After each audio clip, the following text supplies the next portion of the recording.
I forgot to tell you, I think I've told you this maybe in another video. I subscribed to the Time magazine mainly because I got a discount on it, a major discount on it. And I think it's just because they seen that I was subscribing to all these magazines, which what I do is I gather them all up and give them to my work mom. In this one, which I usually don't, for some reason, when I looked at the first issue, nothing hit me to share with you. But this issue moved me so much that there was one part I wish to share with you. It's a double issue, March 29th through April 5th, 2021. The cover is by Lucy Fieldman and by Katie Lang. It says, "We are not silent, confronting the Americans' legacy of the anti-Asian violence." But it's not that part that I want to share with you.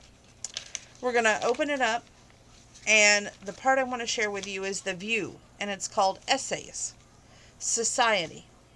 How to Actually Help an Overwhelmed Caregiver by Kate Washington. My husband had been in the hospital critically ill for weeks when I broke down in tears one day during a workout. Concerned gym buddies consoled me and someone said, "You got to stay positive." Do I, though? I wanted to ask. I was urged to stay positive a lot of the years I was a caregiver for my husband Brad, who, through 2 kinds of lymphoma and a stem cell transplant, nearly killed him. The advice was always well meant, and I always forced to smile, but inside resentment flared.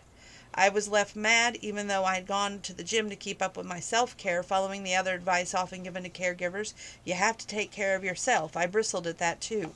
Self-care added more items to my ever-growing to-do list. Other variations on the stay positive theme touched a raw nerve. "You've got this," led me to wonder if I really did have a handle on anything, and stay strong. I wanted to collapse into a heap, preferably while wearing my softest pajamas. One day as Brad lay unconscious in the hospital bed, the oncologist told me that the odds of survival were about 10%. At that point, staying upright rather than taking to my bed felt like a victory.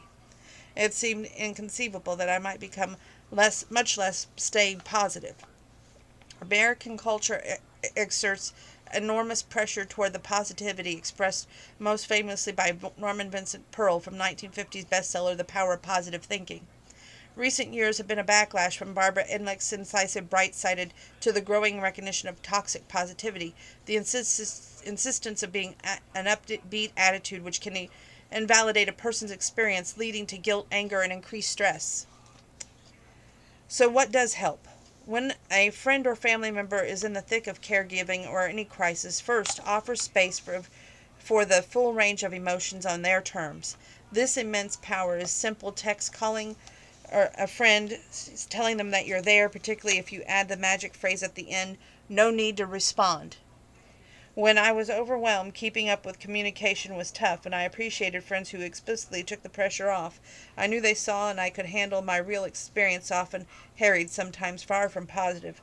When it comes to practical assistance, try to offer specific help and keeps that caregiver doesn't have to ask for. However, kindly met, "What can I do?" puts the onus on the back of overwhelmed friend to come up with a suitable task, increasing their mental load. I still tear up thinking about the matter of fact of generosity extended by the parents of then 6-year-old best friend. They made a standing offer to take our daughter every Sunday, and for almost a year we dropped her off weekly with no questions asked, for a fun day with their daughter and a needed break from a caregiving sandwich for me. Likewise, I'll always be grateful to the friend who asked me to set up a meal train that kept us fed for more than a year, and many people who signed up for it. If you're far from someone you want to support, gift certificates, meal delivery, errand or laundry services are perfect.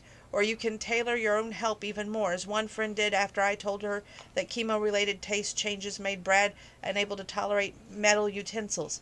Her surprise shipment of 500 compostable disposable forks was exactly what I never knew we needed. Local friends targeted that they were going to Target, asking if they could pick up any necessities. One friend was revived such an aid during the pandemic, offering grocery shopping to reduce our household exposure since Brad is still immunocompromised. Smaller gestures are sustaining too. An acquaintance knew we liked a particular bakery bread and would drop off a loaf on our porch occasionally, texting me afterward. These measures add up to something which is much greater than impact than our self-care, community care. Our individualist society is long overdue for broad systemistic change in how we support care of all kinds, but informal community networks offer solace that peppy slogans can't. On my hardest days, the action of family and friends and even a few strangers gave me hope, relief, and, dare I say it, a genuine, not forced, feeling of positivity. Washington is the author of Already Toast, Caregiving and Burnout in America. It shows the author with her husband and children in 2015. And on here it says, however kindly meant what can I do puts the onus back on an overwhelmed friend to come up with a suitable task. And that's the only thing that I felt like sharing with you in this whole book. But there's some other good articles. But this one, when you are a caregiver, whether it be for someone who has an illness like this, or you have the duty of being a granddaughter and caregiver, it can be a big task too, you know. It's hard to stay positive enough. Beating that you add my PCOS in on my side, it makes it even 10 times more fun, you know. But I make a journey of it because I know it's worth it. And so I don't regret it. I just do it, and I put one foot in front of the other. And I know that it's appreciated. So with that being said, that's all for this magazine. Only one page. Easy as peasy right there. Next up, let's finish up the first magazine, provided I can find it. So that way tomorrow night we can do the Woman's World magazine, and we'll be right on target with Back in the Magazine faction. So that'll be great. Stay tuned.